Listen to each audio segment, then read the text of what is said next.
Muito bom dia, boa tarde, boa noite. Como eu posso dizer de uma maneira mais agradável? A paz do Senhor para todos, graça e paz, paz e graça de nosso Senhor e Salvador Jesus Cristo. Eu quero saudar a todos com a paz do Senhor.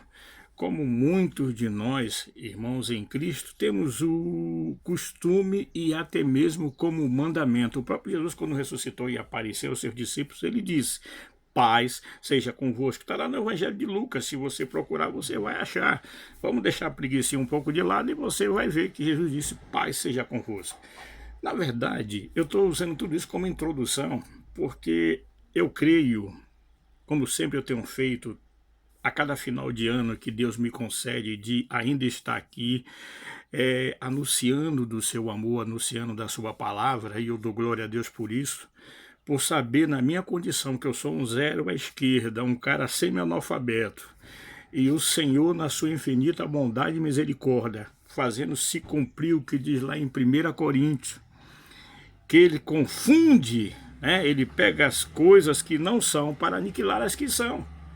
Entenda você como quiser, você doutor em teologia, você pseudo-estudioso da Bíblia, que leva 4, 5, 6 anos dentro de uma faculdade, fazendo teologia ou ainda fazendo bacharelato em teologia, para que você possa, né, sair apto para pregar essa palavra. Mas uma coisa é certa, eu aqui me lembro do Salmo 127 que diz: se o Senhor não edificar a casa, em vão trabalhos que nela edificam.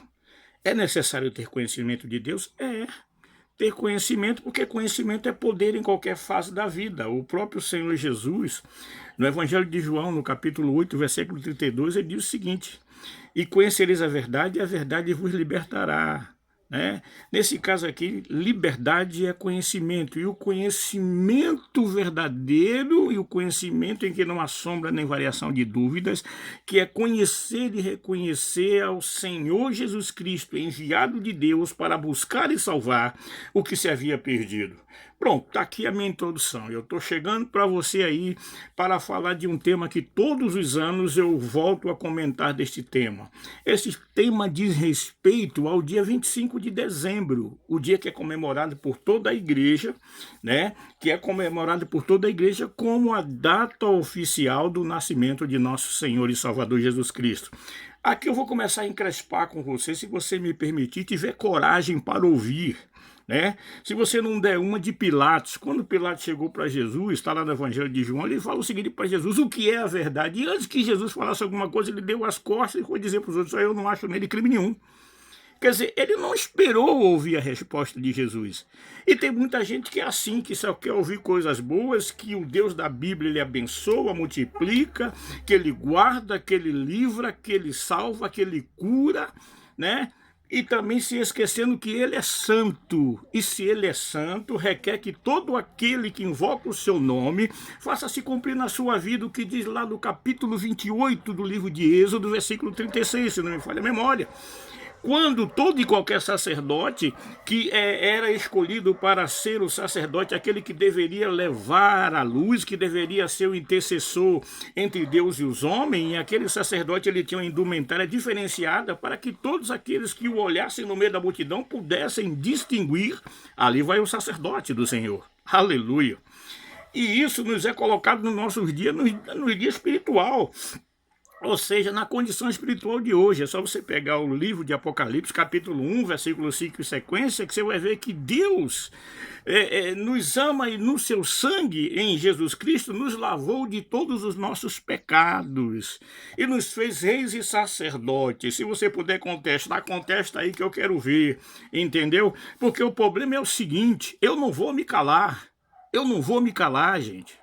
Quando Deus me colocou aqui foi para anunciar a verdade. Eu não vim aqui para encher linguiça, eu não vim aqui para ficar de blá blá blá, eu não vim aqui para dizer que o sexo dos anjos é A, B ou C.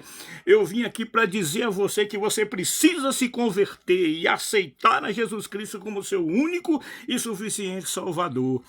Mas você me falou de 25 de dezembro, eu vou voltar agora aqui a você. Eu estou até hoje, depois que o Senhor me revelou a sua palavra, porque esse livro é um livro revelado. Tem gente que olha para esse livro, não, eu vou estudar aqui a história de Israel, e como é que Jesus veio e viveu entre nós. Tem gente que olha para esse livro sem nenhuma reverência. Eu estou falando com você aqui agora, o altar está pegando fogo, aleluia! Eu estou sentindo aqui o fogo, a unção do Espírito Santo. Esse cara é maluco. A palavra da cruz é loucura para os que perecem. Abra o seu olho, Jesus está voltando, meu amigo, minha amiga. Certo? Essa palavra aqui não pode ser mudada. Então eu olho novamente a questão de hoje. Igrejas que se dizem salvas, lavadas e remidas pelo sangue de Jesus Cristo, igrejas que se dizem que elas se enquadram em Tito 2,14, né? Um povo seu, zeloso e de boas obras. Essa igreja que deve ser a igreja, eu volto a dizer, como aquela que...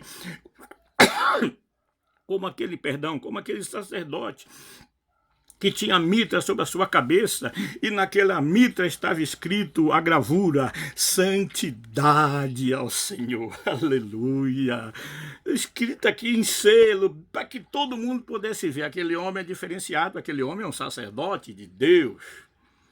Como é que a gente pode, então, aceitar? Eu vou te fazer uma pergunta, como é que pode, gente, como é que pode a verdade ter base na mentira? Porque se você olha para a Bíblia aqui, eu nunca vi se mencionar na Bíblia que Jesus nasceu em 25 de dezembro. Primeiro ponto. Você já viu, pastor? Então me mostra para esse leigo, mostra para esse zero à esquerda, que eu estou errado, que eu sou, na verdade, como é que diz? Um pseudo-ignorante falando de coisas que eu não entendo. Eu nunca vi. Na verdade, quando a Bíblia me diz... Quando fala sobre o nascimento de Jesus, eu quero aqui chamar você para ler Lucas 2,8, que diz que na calada da noite, ou seja, que à noite, naquele momento, à noite, à madrugada, os pastores estavam guardando o rebanho. Estavam no relento guardando o rebanho. Gente, se Jesus realmente tivesse nascido no dia 25 de dezembro, essa passagem não teria, como se diz, não teria veracidade nenhuma, porque em dezembro, onde está Israel, no Oriente Médio, é inverno rigoroso, é até aconselhável que ninguém fique ao relento. Que dirá as ovelhas, que era patrimônio daqueles pastores, e aqueles pastores guardavam aquelas ovelhas. Por que guardavam? Porque dali vinha o sustento do seu pão, o sustento do pão da sua família. Então aqueles pastores guardavam, mas guardavam de quê? Guardavam dos lobos, guardavam das feras que de noite vinham para atacar o seu rebanho. Então jamais, a Bíblia nunca me deu respaldo para dizer que Jesus nasceu no dia 25 de dezembro, certo? Então eu volto a dizer, nenhuma verdade pode ser baseada na mentira. Sabe quem é que baseia as coisas na mentira? É o pai da mentira. E quem é o pai da mentira? Está em João 8,44. O diabo é o pai da mentira. Acorda, igreja. Acorda, abre os seus olhos. Você tem que seguir a Jesus Cristo, e com relação ao nascimento dele, ele nunca deu mandamento. Mas se você for pegar na Bíblia, em 1 Coríntios, no capítulo 11, palavras que nos foram tiradas dos textos dos evangelhos sinóticos, se você for olhar, você vai ver o seguinte: que na noite em que Jesus estava participando da ceia, ele pega o pão e parte e diz: esse é o meu corpo, que é partido por vós, fazendo-se cumprir o que diz em Isaías 53, que ele foi moído pelas nossas transgressões, que o castigo que nos traz a paz estava sobre ele, e pelas suas pisaduras nós fomos sarados. Tá certo? Então eu estou só perguntando, então por que a igreja que se diz lavada e remida no sangue de Jesus comemora o nascimento de Jesus no dia 25 de dezembro? Ah, mas isso é tradição. Peraí, você vai para o céu por causa de tradição, ou você vai para o céu em obediência à palavra de Deus? Com relação ao nascimento de Jesus, eu quero testificar aqui, eu quero ser um testemunho vivo. Jesus nunca mandou ninguém guardar nada, mas ele disse: fazei isso em memória de mim. É fazer o quê? é anunciar, é cada vez mais participar da ceia, do corpo que foi moído, é lembrar do corpo que foi moído, é lembrar do sangue dele que foi derramado na cruz, esse sangue que faz Satanás tremer, esse sangue que quando você fala com autoridade, fala pelo Espírito Santo, fala com poder, fala acreditando, porque alguém diz, eu acredito, eu tenho fé, e se eu perguntar a você o que é fé? Fé é o firme fundamento das coisas que se esperam, a prova das coisas que não se vê. Isso aí é a tradução literária. É uma tradução que está descrita lá em Hebreus 11. Mas fé, meu amigo, minha amiga, se você já tem experiência com Deus, sabe que fé? Fé é a certeza que Deus não falha, porque Ele é a verdade. Jesus disse, eu sou o caminho, eu sou a verdade, eu sou a vida. Então eu olho para a igreja dele, a igreja que se diz igreja de Deus, comemorando o Natal, botando o Papai Noel dentro da igreja, árvore, árvore natalina, que coisa mais linda. Onde é que você viu isso na Bíblia? A árvore da vida não tem nada a ver com isso. A vida maior é Jesus. E se você tem Jesus, você tem a vida. E se você tem a vida, você tem tudo. Entendeu? Mas aí a igreja, não, mas isso é para acompanhar a tradição. Gente, eu quero só entender. Eu quero entender.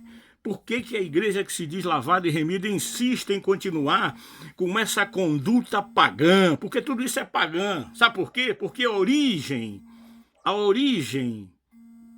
do Natal, tá entendendo? É baseado no nascimento de um Deus pagão. Se você pegar história geral, procure ver sobre quem foi o Papa Júlio I. Ele era o chefe político de uma determinada igreja, que uns anos antes era perseguido, né? Estava com os cristãos, era perseguida, era uma igreja que se dizia cristã, e era perseguida porque todo aquele naquela época do Império Romano que fosse, como é que se diz? Que fosse achado como cristão ou que fosse cristão, perdão, o sangue de Jesus tem poder, ele era lançado lá aonde? Lá na Arena dos Leões. Os cristãos eram perseguidos. Mas um dia um homem, semi-analfabeto, mas que era imperador, chamado Constantino, ele tem um sonho na noite, e naquele sonho ele diz assim mesmo, por esse símbolo vencerás. E aquele símbolo, diz os historiadores, que era a cruz. Era um símbolo cristão, então ele manda no outro dia colocar em todos os escudos dos seus soldados o símbolo cristão. Manda colocar aquela cruz e ele vai para aquela batalha e ele vence.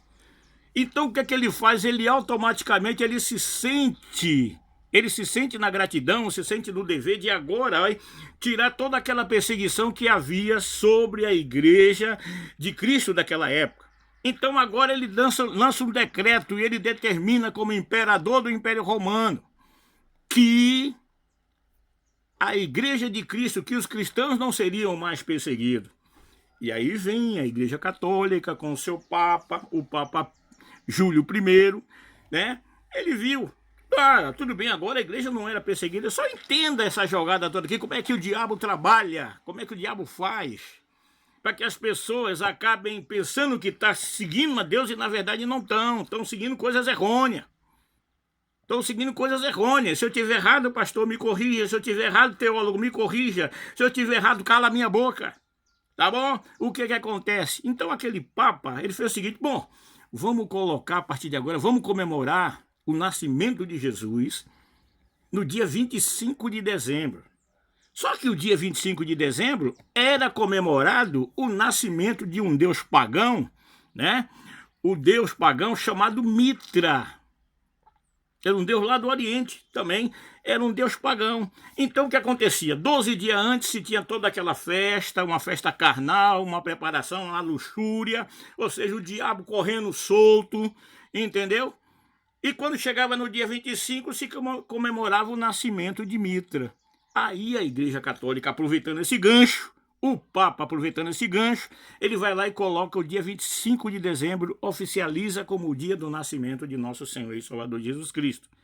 Pasme, a igreja parece que não quer ler, não quer entender, não quer conhecer, e aqui está se cumprindo para aqueles que entendem, que sabem da verdade, que sabem que tudo isso é uma mentira, que Jesus nunca nasceu no dia 25 de dezembro. Aqueles que sabem estão fazendo se cumprir nele o que diz o quê? Deuteronômio 27:18. Estão sendo amaldiçoados, porque está escrito lá no Velho Testamento, no livro da lei, maldito aquele que fizer o cego errar o caminho. E ainda não, mas isso foi no Velho Testamento. E em Lucas, capítulo 6, versículo 39, está lá escrito também, numa parábola que Jesus fala, ele faz a seguinte pergunta: pode um cego guiar outro cego? Não tem como um cego guiar outro cego. Por mais que o cego seja expert, seja uma pessoa experiente, tenha uma boa audição, sensibilidade ao ouvir, tudo isso, mas é cego, ele tem uma limitação. E aqui Jesus diz, pode um cego guiar a outro cego, não falando do cego no sentido material, mas o cego espiritual, que não tem um conhecimento da verdade. Então eu volto a dizer, então por que a igreja não para analisar isso? Está dentro da Bíblia? Jesus nunca mandou você guardar o dia do nascimento dele, mas ele mandou guardar os seus mandamentos, mandou guardar com prudência, como a serpente na simplicidade das pombas, mandou você andar em santidade, porque sem santidade ninguém vai ver a Deus. Para agora, gente, para só aí e pensa, tá certo o que você está fazendo? Você está fazendo a vontade de Deus? É por isso que uma vez por ano eu faço um vídeo com esse sentido, com essa intenção. Eu tinha mais coisa para falar aqui, mas eu não vou falar porque eu sei que uma boa parte, quando começar a ver, vai se escandalizar e vai se cumprir neles a mesma história que aconteceu com Pilatos. O que é a verdade? Você tem coragem para perguntar, mas não tem coragem para parar para ouvir. Então, desculpe que eu diga, você é um covarde. Porque o que está em jogo aqui não é o que eu estou falando deixando de falar, mas se você analisar, você vai ver se o que eu estou falando está pela palavra de Deus. Seja como aquela pessoa da cidade de Bereia, como aqueles cidadãos de Bereia, no capítulo 17 de Atos, versículo 11, que quando Paulo chegou na cidade para pregar, para falar sobre Jesus, dizer que Jesus era o prometido do Velho Testamento, eles iam ver nas Escrituras, nos Pentateucos, iam ver na palavra, nos profetas, para ver se era isso mesmo. E eles confirmavam que aquilo que Paulo estava falando era certeza. Então, se você quer mesmo, vai pesquisar mais ainda, para ver se a igreja que você está nesse oba-oba.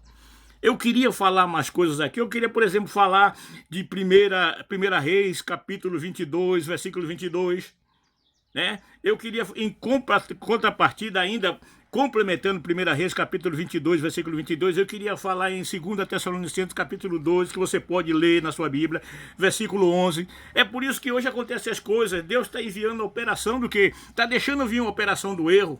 Por quê? Porque Deus enviou a verdade e eles não acreditaram. Por quê? Porque a verdade, junto com a verdade, vem a responsabilidade. Eu vou me parar aqui, cabe a você agora tomar responsabilidade. Cabe a você agora tomar a decisão que pode te levar para o céu ou pode deixar você na inércia que você está. Tá bom? Tomara que nessa hora o véu ou a cegueira caia dos olhos de muito, né? E venha se cumprir na sua vida o que está em João 8,32, e conhecereis a verdade e a verdade vos libertará. Nós não podemos seguir a Jesus de qualquer jeito. Eu não vou me alongar mais ainda, eu queria falar tanto com você, tinha tanta coisa para falar, mas tudo bem. O que eu peço a você e o que eu profetizo para você é que você fique na paz, gente. Porque o resto a gente corre atrás em nome de Jesus. Amém, graças a Deus. Até a próxima. Amém, Jesus. Amém, Senhor.